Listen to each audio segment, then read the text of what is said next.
উপমহাদেশের ব্রিটিশ শাসনামলে এক প্রসিদ্ধ জনপদ কোটচাঁদপুর। এখনো পর্যন্ত শহরের অসংখ্য পুরনো ভবন আর রাস্তাগুলো দেখলেই বোঝা যায় এটি একসময় বাংলার মিনি কলকাতা ছিল। কপোতাক্ষ নদের পাড়ের এই শহরে রয়েছে বিরাট এক ইতিহাস। নান্দনিক পুরাতন প্রাসাদ আর সমাধিগুলো দেখলেই মনে পড়ে ব্রিটিশ বণিকদের পছন্দের তালিকার শীর্ষে ছিল এই মিনি কলকাতা কোটচাঁদপুর।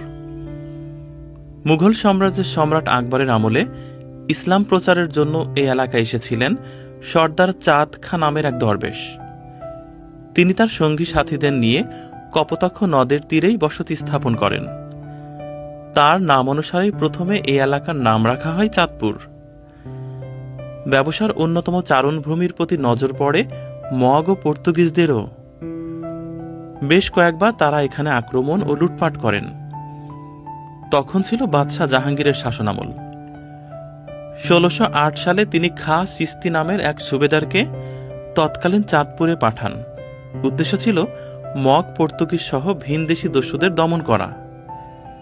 তারপর ১৬১০ সালে সুবেদার ইসলাম খাঁ এখানে প্রাচীর নির্মাণ ও দস্যুদের বিচারের জন্য কোর্ট স্থাপন করেন।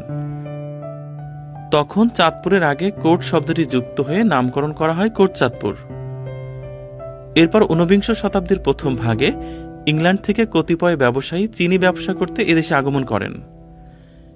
ইংল্যান্ডের ব্যবসায়ী জনৈক মিস্টার ব্লেক কোটচাঁদপুরে একটি চিনি কারখানা স্থাপন করেন, যার নাম দেন দ্য ধোবা সুগার কোম্পানি।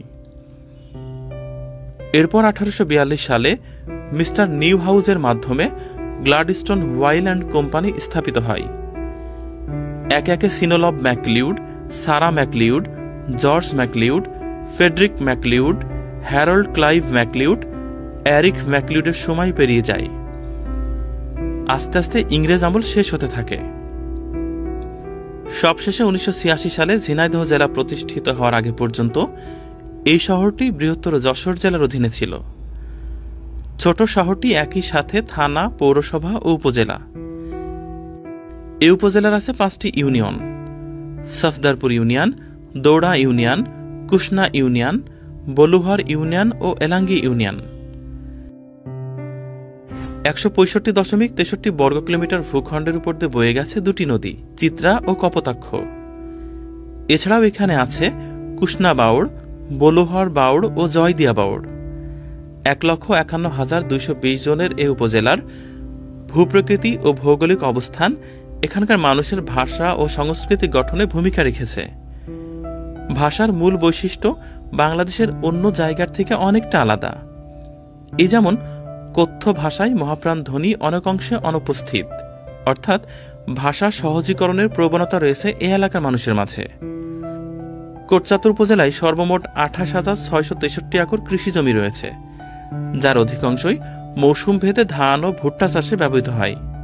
তবে সাম্প্রতিক সময়ে ফুল ও ফল চাষে রেকর্ড ছুঁয়েছে এই জনপদ। এখানকার ড্রাগন ও সুমিষ্ট পেয়ারা রাজত্ব করছে সারা দেশে। এ অঞ্চলের খেজুরের গুড় খেয়ে মুগ্ধ হয়েছিলেন স্বয়ং রানী এলিজাবেথ নিজে। তারই ধারাবাহিকতায় এখনও এ উপজেলার খেজুরের গুড়ের খ্যাতি রয়েছে।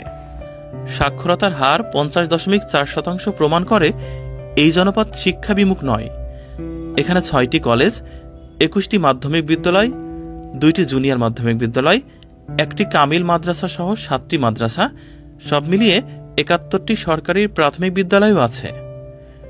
সারি সারি গাছের মাঝ দিয়ে সর্পিলাকৃতির রাস্তা, গরুর গাড়ি, জীবিকার তাগিদে ছুটে চলা মানুষ, শান্ত পল্লীর জলাধারে মাছরাঙার অন্তহীন অপেক্ষা মনে করিয়ে দেয় সত্যিকারের গ্রাম বাংলার কথা। কোটচাঁদপুর যেন শিল্পীর রং তুলির নিখুঁত আঁচড়ে ক্যানভাসে ভেসে ওঠা জীবন্ত শিল্পকর্ম। বাংলাদেশের প্রাচীন মিনি কলকাতা কোটচাঁদপুর উপজেলার সেই হারানো জৌলুসতা অনেকটাই ম্লান হয়ে গেছে। কালের গহ্বরে হারিয়ে গেছে অনেক কিছু। তবু এখনও প্রাচীন স্থাপনার পাশে দাঁড়ালেই আপনার মন পুলকিত হতে বাধ্য। কোটচাঁদপুরের পথে প্রান্তরে ঘুরতে ঘুরতে মনে হয়েছে সত্যি ইতিহাস, ঐতিহ্য আর ব্যবসা বাণিজ্যের প্রাণকেন্দ্র ছিল এই মিনি কলকাতা, অর্থাৎ ঝিনাইদহের কোটচাঁদপুর উপজেলার। এখনো পর্যন্ত কালের সাক্ষী হয়ে এই সমস্ত ব্রিটিশ আমলের ভবন দাঁড়িয়ে আছে। কি দারুণ কারুকার্য খচিত এ ভবন। ভবনের প্রতিটি দেয়ালের কোনাকানাচিতে এখনো যেন সেই সমস্ত দিনের গল্পগুলো ঘোরাফেরা করে। সুমনের ক্যামেরায় জুয়েল, জিনেত টিভি।